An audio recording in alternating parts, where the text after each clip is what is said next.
northern Italy. February 8, 1945. The wind cuts through the Serchio Valley like a frozen blade. German officers stand behind reinforced positions overlooking the valley floor, binoculars raised. Through the lenses, they watch American troops moving into position. But these aren't the soldiers they expected. Dark faces beneath steel helmets, black hands gripping M1 Garands. One officer lowers his binoculars and smirks. Another laughs, a sharp, dismissive sound that echoes off the stone walls. They've heard the propaganda. They know what their leaders have told them about these men. Untermenschen, inferior, incapable. The Germans are confident. Their defensive line has held for weeks. Artillery zeroed in. Machine gun nests dug deep into the hillside. And now they face soldiers America itself doesn't even respect. Men fighting for a country that won't let them drink from the same water fountains. The laughter fades. Orders are barked. Rifles click into position. What the German officers don't know, what they cannot imagine, is that within hours, their certainty will shatter like the morning frost. To understand what brought these men to a frozen Italian valley requires stepping back. Not to the battlefields of Europe, but to the streets of America itself. The United States enters World War II with grand declarations of freedom and democracy. President Roosevelt speaks of 4 freedoms: freedom of speech, freedom of worship, freedom from want, freedom from fear. But for nearly 13 million Black Americans, these freedoms remain words on paper, nothing more. In the South, Jim Crow laws enforce brutal segregation. Separate schools, separate restaurants, separate bathrooms. Black citizens are lynched for looking at white women the wrong way, for trying to vote, sometimes for no reason at all.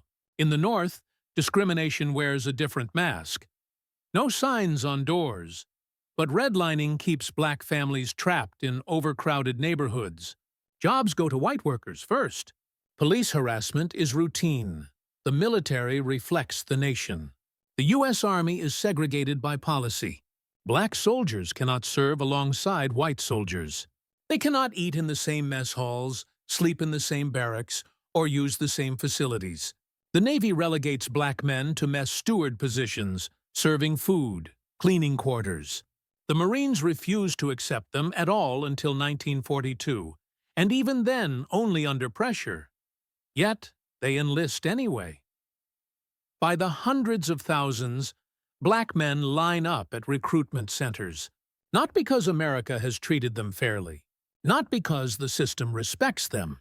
They enlist because Nazi Germany represents something even worse, a regime that has made racial supremacy its official doctrine, that murders millions based on ethnicity and belief. They enlist because defending their country, however imperfect, might prove their worth, might earn them the respect denied at home, might open doors their fathers and grandfathers only dreamed of opening. They enlist because evil must be stopped, even if the hand stopping it is not yet free. The Army creates segregated units. The 92nd Infantry Division, the Buffalo Soldiers, reactivated from its World War I legacy. The 93rd Infantry Division, the 761st Tank Battalion, dozens of separate artillery, engineering, and quartermaster units. Black men commanded, in most cases, by white officers who volunteered or were assigned, men whose attitudes range from genuine respect to open contempt. Training begins at segregated bases, mostly in the South. Fort Huachuca, Arizona. Camp Claiborne, Louisiana. Fort Benning, Georgia. The conditions are harsh, not just from military discipline, but from the communities surrounding these bases. Black soldiers in uniform face hostility in nearby towns. They're refused service at restaurants, threatened for wearing their uniforms with pride. Some are beaten, a few are killed. Even in training, they receive inferior equipment. Hand-me-down rifles, outdated vehicles, less ammunition for live fire exercises. The message is clear. You are second-class soldiers preparing for a first-class war, but they train anyway. They drill until their movements become instinct. They march until their boots wear through. They study tactics, practice marksmanship, build the bonds that turn individuals into units. Because they know, they understand in their bones, that when the shooting starts, no one will make excuses for them. One mistake, and it will be blamed on their race. One failure, and it will be used as evidence against all black soldiers. The pressure is immense. They must not only fight the enemy, they must prove themselves against the prejudice embedded in their own uniforms.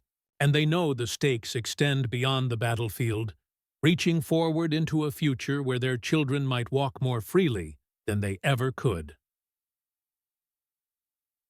Across the Atlantic, Nazi Germany watches.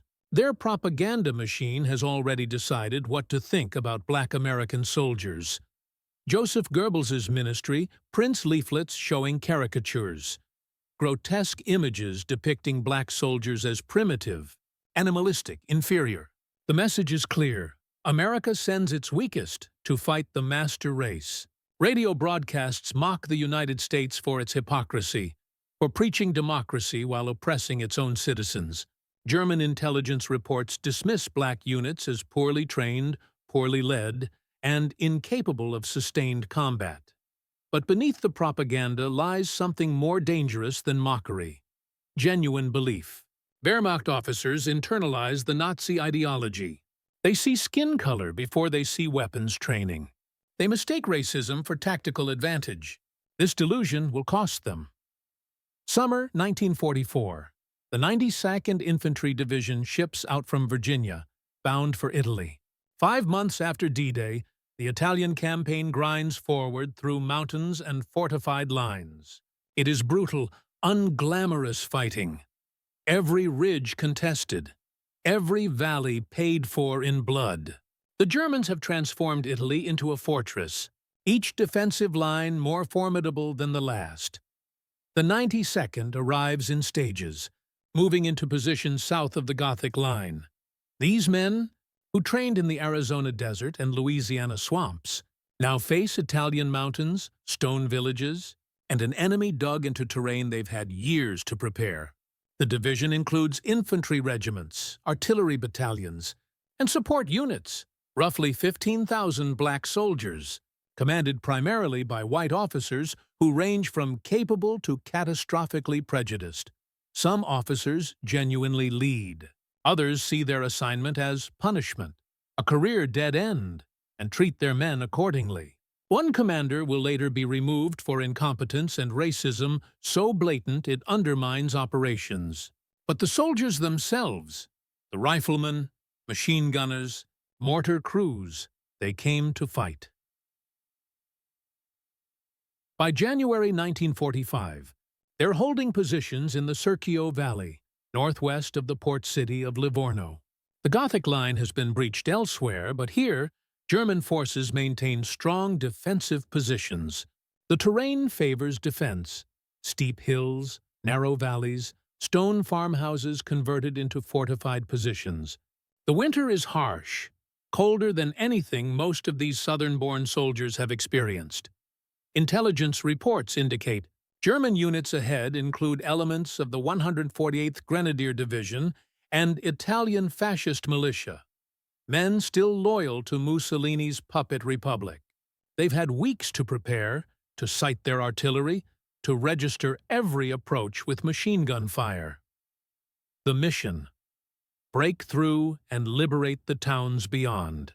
Push the Germans back, relieve pressure on Allied units to the south, and prove, once and for all, that black soldiers can fight as well as any others.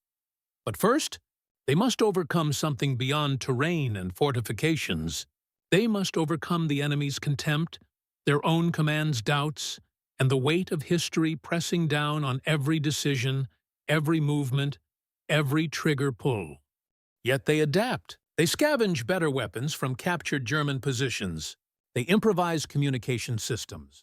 They rely on reconnaissance by fire and hard-won experience. They turn disadvantages into determination, obstacles into motivation. They fight better. with less because they have no choice. The German officers, overlooking the Serchio Valley, make a calculation based on ideology rather than reality. They have studied American racial tensions through captured documents and intelligence reports. They know about segregation, about lynchings, about second-class citizenship. Nazi doctrine teaches them that non-Aryan peoples are biologically inferior, incapable of complex thought, lacking in courage, suitable only for manual labor under proper supervision. This isn't merely propaganda. It's embedded in their worldview, reinforced by years of indoctrination. The officers believe, with absolute certainty, that black soldiers cannot fight effectively. They expect panic under fire, disorganization, rapid collapse. They plan accordingly, positioning fewer troops, allocating less ammunition, treating this sector as low priority. This assumption is a weapon the Americans don't know they carry. The Germans don't prepare adequately because they don't believe preparation is necessary. They laugh because they think victory is assured. They underestimate because their ideology demands underestimation. But ideology doesn't stop bullets. Doctrine doesn't hold defensive lines. And when men who have been underestimated their entire lives finally face an enemy foolish enough to make the same mistake, they fight with a fury born from every insult, every injustice, every moment they were told they weren't good enough. The Germans are about to learn that contempt is not a defensive strategy. February 8, 1945. 600 hours. Artillery roars before dawn breaks. American 105mm howitzers pound German positions in the hills above the valley. The barrage is shorter than standard. Ammunition rationed, fire missions limited, but the shells scream overhead with devastating purpose. Stone farmhouses explode. Hillside machine gun nests disappear in geysers of earth and smoke. The German officers, who laughed yesterday, now huddle in their command bunker. The shelling surprises them with its accuracy. They expected amateur fire, poorly coordinated. Instead, the rounds land precisely where their defenses are weakest. Someone has mapped this terrain well. Someone knows exactly what they're doing. The barrage lifts. Silence falls like a held breath. Then the infantry moves. 1st Battalion, 370th Infantry Regiment, advances in textbook formation. Rifle squads leading, bar gunners flanking, mortar teams trailing for immediate fire support. They move quickly through the pre-dawn darkness, using terrain shadows, staying low. No shouting, no unnecessary noise. Just controlled aggression honed through months of training and weeks of combat. German flares shoot skyward, bathing the valley in chemical white light. Machine guns open up, MG-42s, their distinctive ripping sound like tearing canvas. Tracers arc across the frozen ground in deadly geometric patterns. The American advance doesn't falter. Squads hit the dirt. Return fire. M1 Garands crack in disciplined volleys. Bar gunners suppress the machine gun positions while rifle squads maneuver. They use fire and movement exactly as trained, moving in coordinated bounds that give the Germans no easy targets. Staff Sergeant Edward Carter Jr. leads his squad toward a stone wall where German infantry have taken position. Bullets snap past his head. He doesn't flinch. He signals left, and half his squad flanks while he provides covering fire. His rifle barks 8 times, fast and accurate. 2 Germans fall. The others duck. Carter's flanking team reaches the wall. Grenades arc over. The explosions are sharp, immediate. His squad rushes the position, clearing it in seconds with rifle fire and bayonets. They don't celebrate. They consolidate, reload, and push forward. This pattern repeats across a 1,000-yard front. Squad after squad, assault after assault. The black soldiers move with professional competence that shatters German expectations. They don't panic under fire. They don't break formation. They advance with the methodical precision of men who know their craft and trust each other completely. In the German command bunker, radio reports flood in. All of them urgent. All of them wrong according to the predictions. Americans are flanking our positions on the left. Machine gun Nest 3 has been overrun. They're using covering fire, advancing by squads. We need reinforcements. The officer who laughed yesterday stares at the map. This wasn't supposed to happen. These soldiers were supposed to be inferior, disorganized, easily broken. Instead, they fight like veterans. They maneuver like professionals. They press forward with determination that ignores casualties and overwhelms defensive positions. He reaches for the radio to request reserves. His hand shakes slightly, not from cold, but from the dawning realization that everything he believed, everything he was taught, might be catastrophically wrong. Outside, the battle intensifies. The sky lightens to gray, revealing the full scope of the American assault. It sits on the hillside like a medieval fortress, stone houses clustered around a central piazza, narrow streets radiating outward. German troops occupy every building. Machine gun positions cover the approaches. Snipers nestle in second-story windows. This is the objective. The town that has resisted Allied advances for 3 weeks. Lieutenant John Fox, a forward observer from the 92nd Division's Artillery Battalion, has been hiding in an attic position inside the town for 2 days. He's been calling fire missions, adjusting artillery strikes, waiting for this moment. Through his radio, he hears the assault begin. He peers through shattered roof tiles and sees American soldiers, his brothers, advancing up the slope. German reinforcements flood into the streets below his position. Dozens of them, moving to counterattack, to crush the American advance before it reaches the town. Fox makes a calculation. He keys his radio. Fire on my position. Repeat. Fire on my position. The artillery officer on the other end hesitates. Confirm your last, over. You heard me. Danger close. Bring it down on my coordinates. Do it now. Shells arrive 30 seconds later. The building shudders. Stone walls collapse. The German counterattack disintegrates in a storm of shrapnel and concussive force.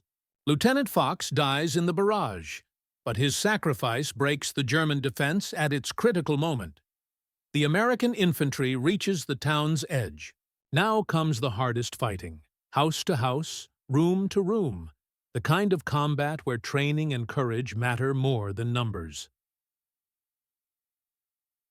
Private First Class, Willie James kicks in a door. A German rifle cracks from the darkness inside. The round misses by inches. James doesn't hesitate. He fires 3 times into the shadows, moves through the doorway, clears the room. Another enemy soldier emerges from a stairwell. James's squad mate, Corporal Robert Madison, cuts him down with a burst from his bar. They move through the building methodically. Check every corner, every closet, every space large enough to hide a man. It's exhausting, terrifying work. Every door might conceal death. Every shadow might hold an enemy. But they've trained for this. And more importantly, they trust each other absolutely. Across the piazza, Sergeant Vernon Baker's squad assaults a machine gun position. The MG-42 has pinned down an entire platoon, firing in disciplined bursts that make movement suicidal. Baker crawls forward alone, using a low stone wall for cover. Bullets chip the stones above his head. He reaches grenade range, pulls the pin, counts 2 seconds, throws. The explosion silences the machine gun. Baker rushes the position. 2 Germans survive the blast, reaching for their weapons. Baker's rifle speaks twice. Both men fall. He signals his squad forward, then turns toward the next German position without pausing. By 0900 hours, the American flag rises over the piazza. German resistance collapses sector by sector. Some defenders surrender, hands raised, disbelief on their faces. Others flee into the hills, abandoning weapons and equipment. A few fight to the death in isolated pockets, too indoctrinated or too proud to yield. the German command bunker receives the final transmission from the town. Americans have broken through. We cannot hold. They fight like static. Silence. The officer who laughed 2 days ago removes his headset slowly. Around him, staff officers stare at maps that no longer reflect reality. Their defensive line, supposedly impregnable, has been shattered by soldiers they deemed inferior. The cognitive dissonance is profound. Everything they believed, every assumption they made, lies in ruins, along with their fortifications. Outside the bunker, a junior officer approaches, recently evacuated from the town. His uniform is torn, face covered in dust and blood. He speaks quietly, almost reverently. "Sir, they fought. They fought better than us." The senior officer says nothing. What can he say? That Nazi racial theory, the foundation of his worldview, has been proven false by men with rifles and determination? That ideology crumbles against reality? That contempt is no match for courage? In Somo Colonia, black soldiers clear the last pockets of resistance. They tend to wounded comrades, secure prisoners, establish defensive positions. Civilians emerge cautiously from cellars and shelters. Old men, women, children who've lived under German occupation for months. An elderly Italian woman approaches Sergeant Carter, tears streaming down her face. She grabs his hands, kisses them, speaking rapid Italian he doesn't understand. But he understands gratitude. He understands relief. He sees in her eyes something he's never seen from white Americans: unqualified respect, recognition of what he and his men have accomplished. More civilians gather. They bring wine hidden from the Germans, bread, whatever they have to share. They embrace the liberators, these black soldiers from across the ocean who fought through hell to free a town most Americans couldn't find on a map. The soldiers accept the gratitude quietly. They're exhausted, some wounded, all carrying the weight of friends who didn't survive the assault. But they've proven something today, not to the Germans, who never deserved proof, not even to America, which should never have required it. They've proven it to themselves, that they belong here, that they can fight, win, liberate, that the color of their skin has nothing to do with the content of their courage. February 8th, 1945. 1400 hours. The accounting begins. 23 Americans dead. 57 wounded, ranging from minor shrapnel wounds to catastrophic injuries requiring immediate evacuation. Lieutenant John Fox's body is recovered from the rubble where he called artillery onto his own position. His radio still clutches in his hand, frozen in death's grip. But the German losses are staggering. Over 100 killed, nearly 200 captured, countless more wounded and retreating into the mountains. Equipment abandoned everywhere: machine guns, mortars, ammunition crates, medical supplies. The entire defensive position, built over weeks, dismantled in hours. Prisoners are processed in the piazza. Young German soldiers, some barely 18, sit with hands behind their heads, shock written on their faces. They stare at their captors with expressions that mix fear, confusion, and something else. A dawning realization that everything they were taught was propaganda.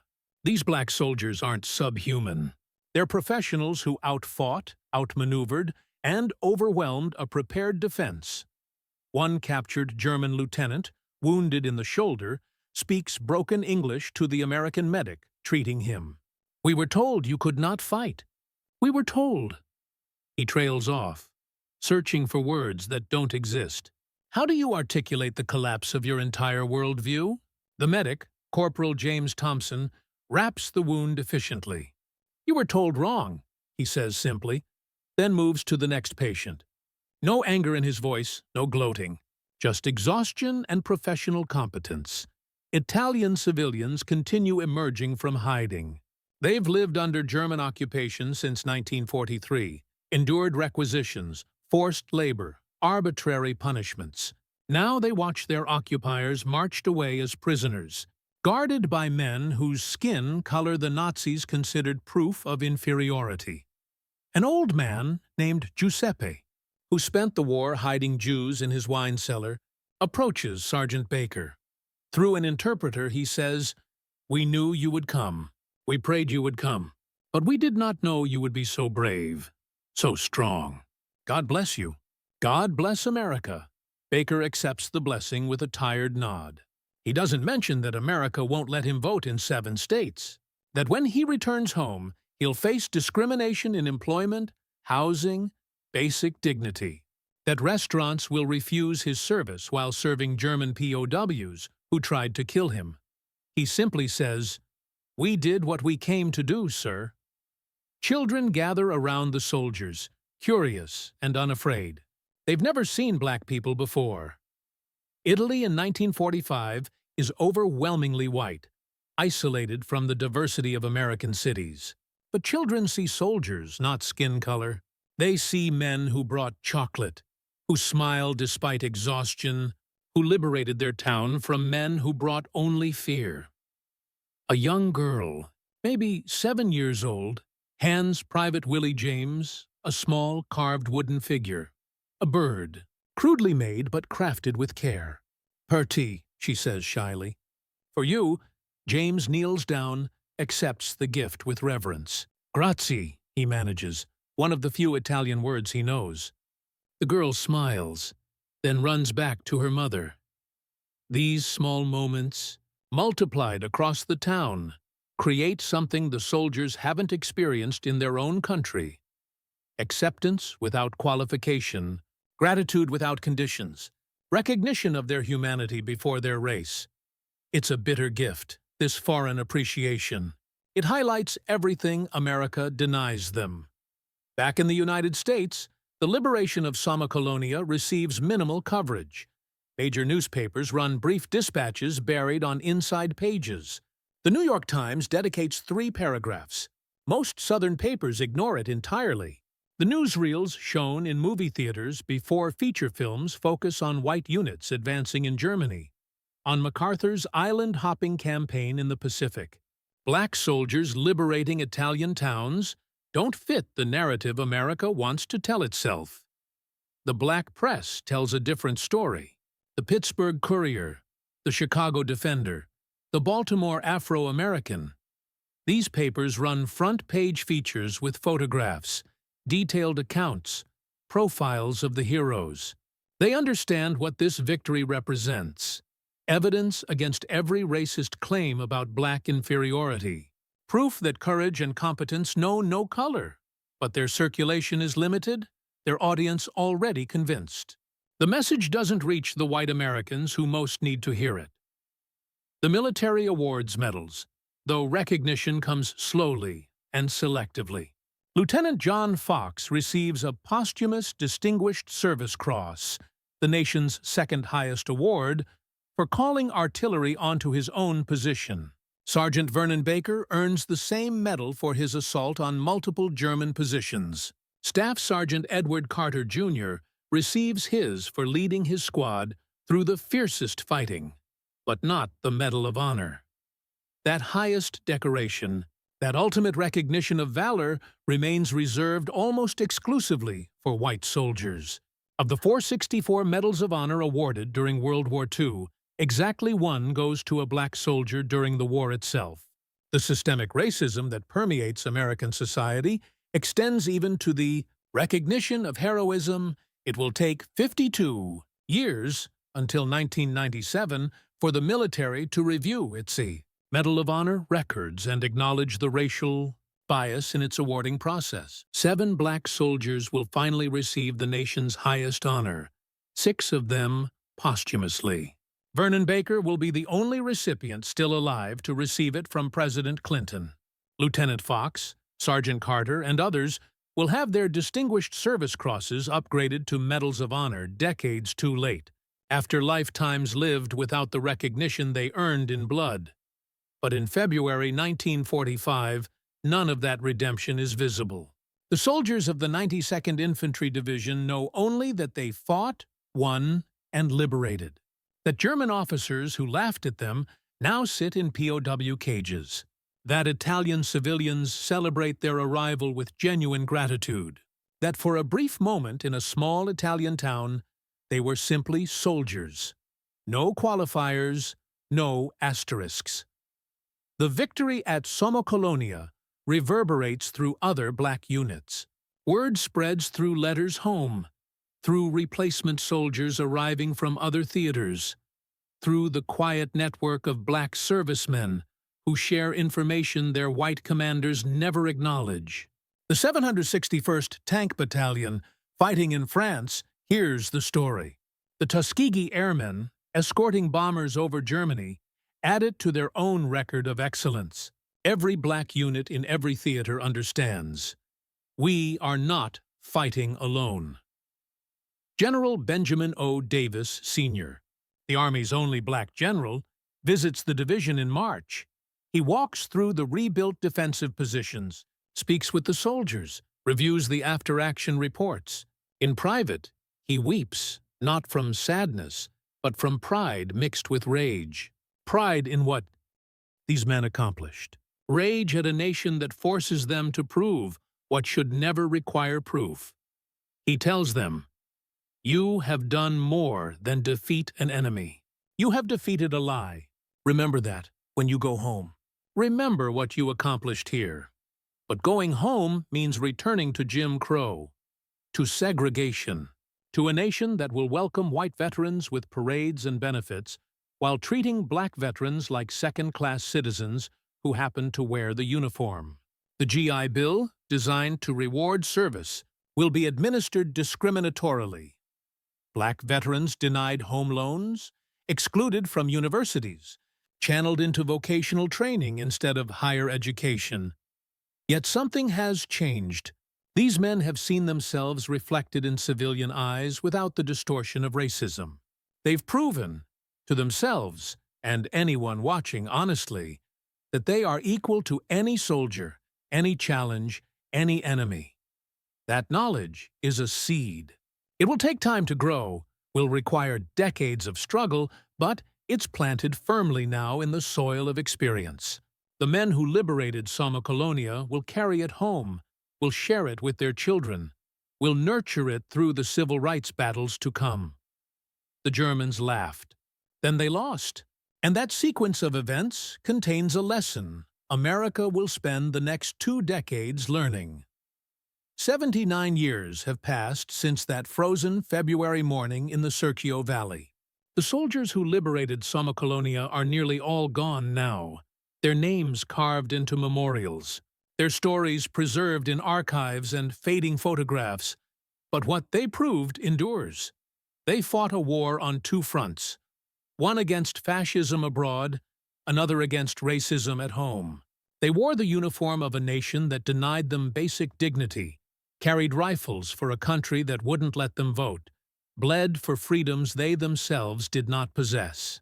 The contradiction was crushing. Yet they fought anyway, not because America had earned their loyalty, but because some evils demand confrontation regardless of personal cost. The German officers who laughed learned what contempt costs. They learned that ideology makes poor armor, that prejudice is no substitute for preparedness, that underestimating men because of their skin color is a fatal mistake. Their defeat in that Italian valley was more than tactical.